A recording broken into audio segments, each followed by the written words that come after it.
Yo, welcome back to Grapple Beam Gaming. Today, let's talk about the Game of the Year awards. It's a new year, so it's time for Jeff Keighley to bring out his live stream and time to sit down for a few hours and watch a bunch of announcements. And there's a lot of new stuff that they could reveal this year at the Game Awards. But first, I wanted to get my kind of thoughts and see, before we get into the awards and before we get the live stream and everything started, I wanted to kind of sit down and talk about what I think is going to win. Not even necessarily what I want to win, and I'll probably, there'll be some of that in here also, of course, but more so what I think overall will win for certain categories that I kind of feel are most important to me personally. So this is not going to be going through the entire list. This is just going to be kind of this cherry pick of what I think will win of certain categories. So first, I'm just going to start off with the biggest award, obviously, the Game of the Year. So we have Elden Ring's in, obviously Elden Ring got elected, Horizon, we have God of War Ragnarok, which is a really good one. We have Stray is in there. Stray was actually a pretty neat surprise. I didn't actually expect to see that one in here since it's the first game that developer actually made. So I think that's pretty cool. They actually gave him a shot to win the big awards.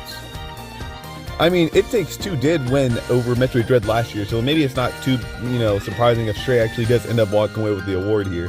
I don't know if It Takes Two was actually their first time developing a game. I'm actually kind of hazy for me, but I wouldn't be too surprised if Stray actually walked away with it. But the big announcement that no one saw coming left field was Xenoblade 3 getting elected for the Game of the Year award. Now, not that it doesn't deserve it. 100% I think this game deserved it. But I just didn't expect to see it here, honestly, because we've never really had a Xenoblade game actually be in this kind of, spotlight before. So this is going to possibly introduce a lot of people who knew about Xenoblade, or even maybe didn't even know about Xenoblade a whole lot. A lot of people are going to get to see it debut here and get to kind of experience it for the first time when they do the live orchestra. And a lot of the talk around the Game of the Year awards is going to mention Xenoblade.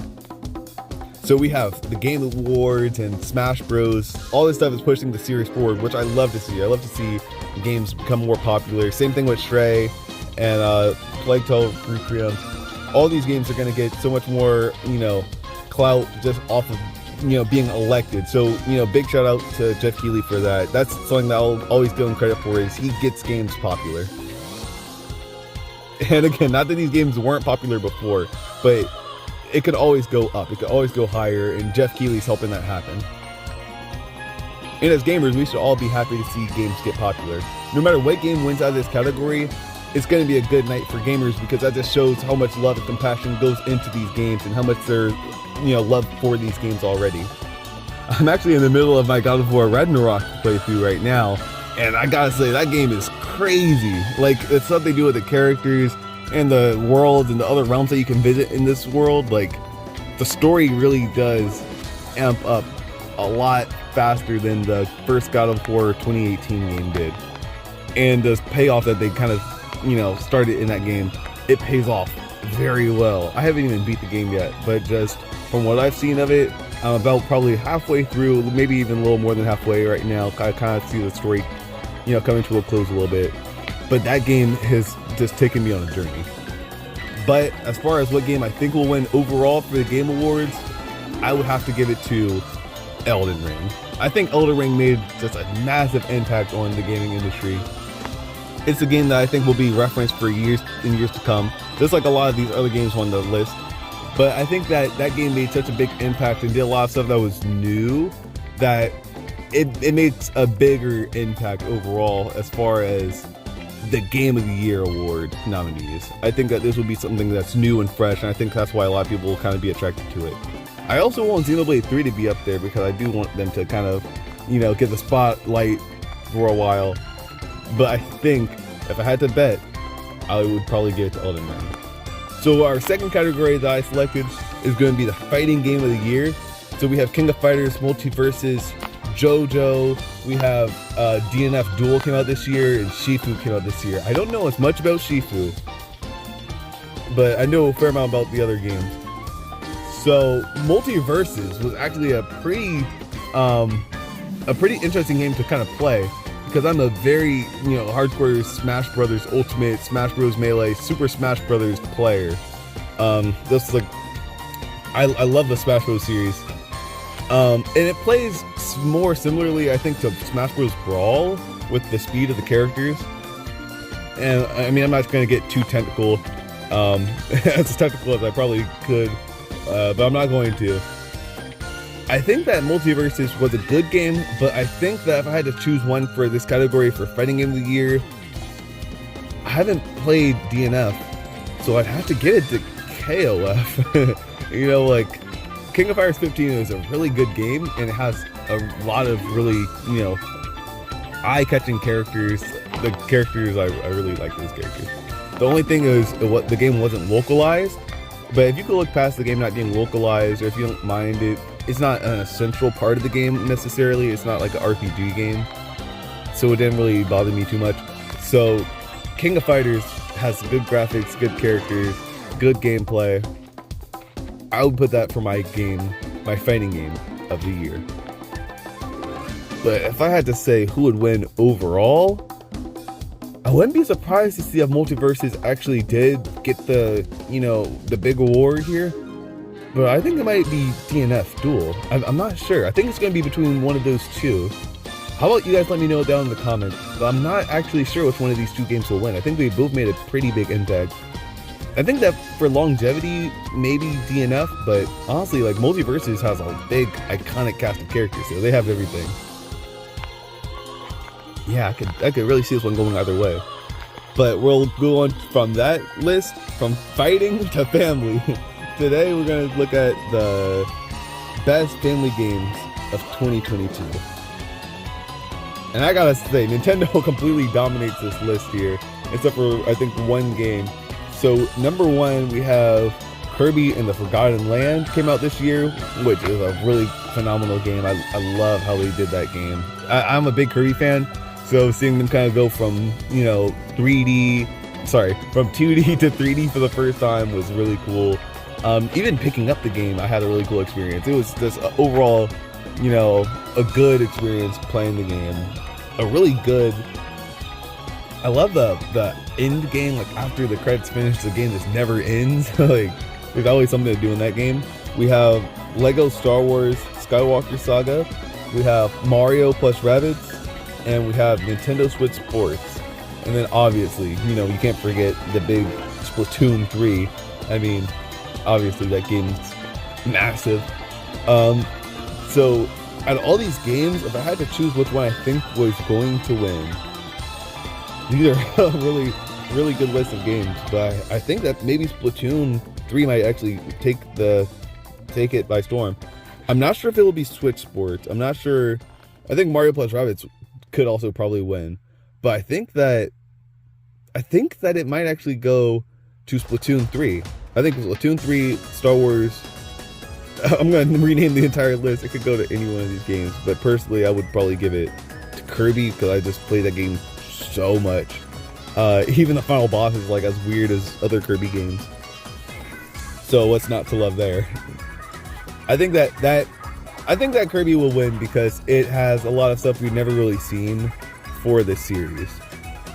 Like, in comparison to some other games, I think this game has a lot of like new content in it, and it basically started a whole nother Nintendo series when you really think about it, with 3D Kirby being adjacent to 3D Mario games probably in the future. But the same could also be said about the Lego Star Wars games, because the Lego Star Wars has a lot of like first person and graphic English first person and graphics that you haven't really seen in a Lego game before. So I think that those might actually be pretty high up there. And moving on to our next category, we're going to be talking about the best action game of the year. So the runners up are Bayonetta 3, Modern Warfare 2, Neon White, Shifu, and TMNT. So for this category, it could really just go to a couple of different games. I think Bayonetta 3 was very anticipated for a very long amount of time, so I might give it to there. I think that Bayonetta 3 has a really good chance. It has music, it has flair, it has everything that you basically want in an action-packed kind of fighting game. It's kind of, you know, similar to DMC, which it was obviously kind of like took a lot of inspiration from. It was inspired by a lot of very, you know, heavy hitting, you know, fan loved games like Nier Automata or Automata, depending on how you pronounce it. I say Automata, some people say Automata. We'll just call it Nier. You know, Nier, DMC, these games kind of were like inspiring Bayonetta 3, and you could really see that influence with a lot of the character designs later in the game too. I think that Bayonetta 3 was going to win this one. I also want to see like TMNT would also could be in the category. I think that's a really good game. Is this that they released 2 Ninja Turtle games back to back that I think that people might have kind of focused more on Baya. And now for our next category. So the next category here is the best music in 2022. So this is a really interesting category because I have a vast library of, you know, video game songs I listen to. I listen to anything from Legend of Zelda music to even like, you know, Sonic the Hedgehog, Doom. I like all different kinds of music.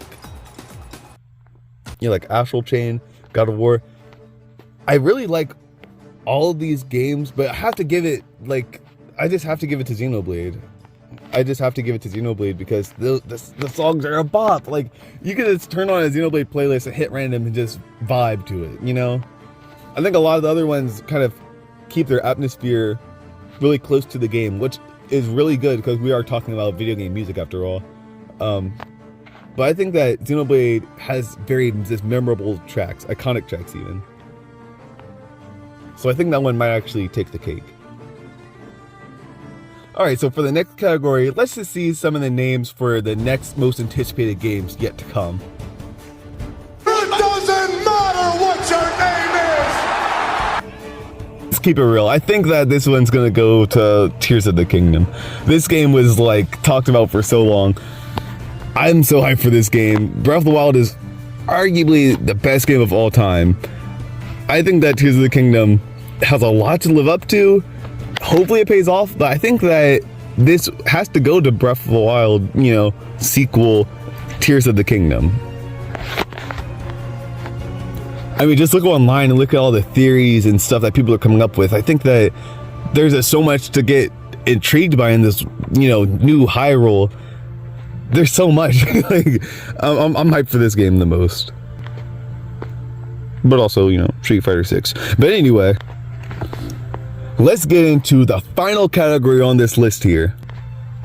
And one of my most hyped to see the, you know, final reaction to is going to be the best adaptation.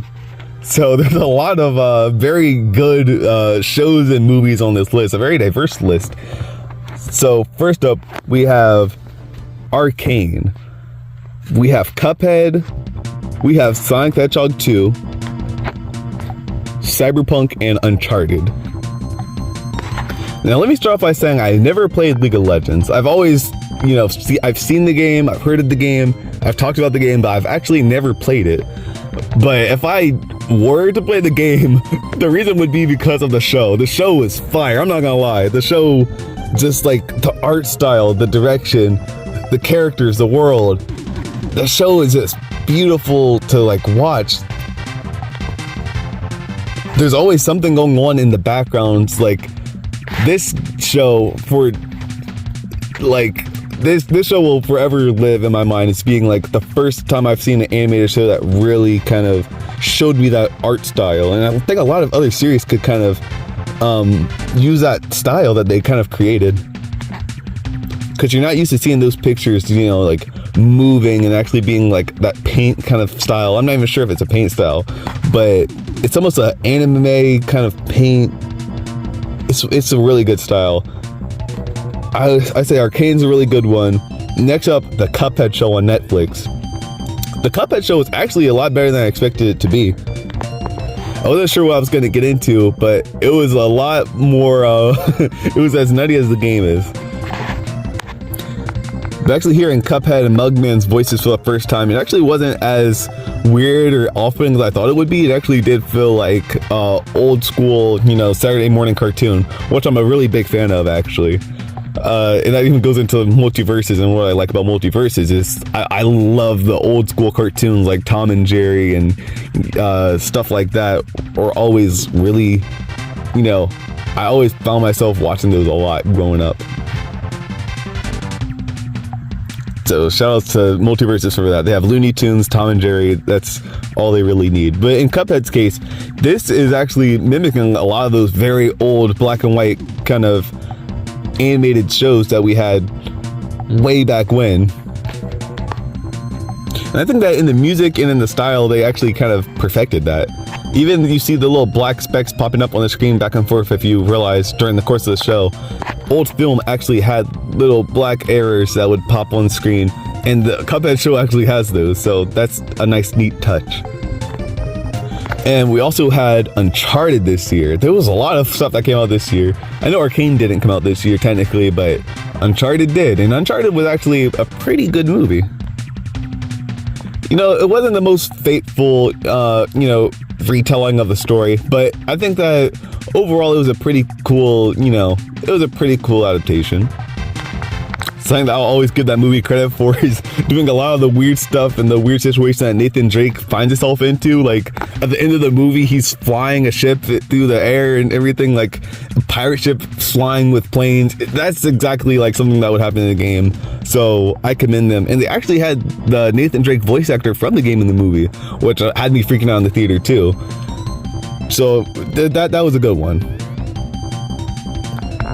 Cyberpunk I actually haven't watched either, but I think that it was a really good show from what I've heard. But I'm not really going to give my thoughts on it because, again, I haven't really seen it. That's the only one up here I haven't actually watched. And finally, we have Sonic the Hedgehog 2.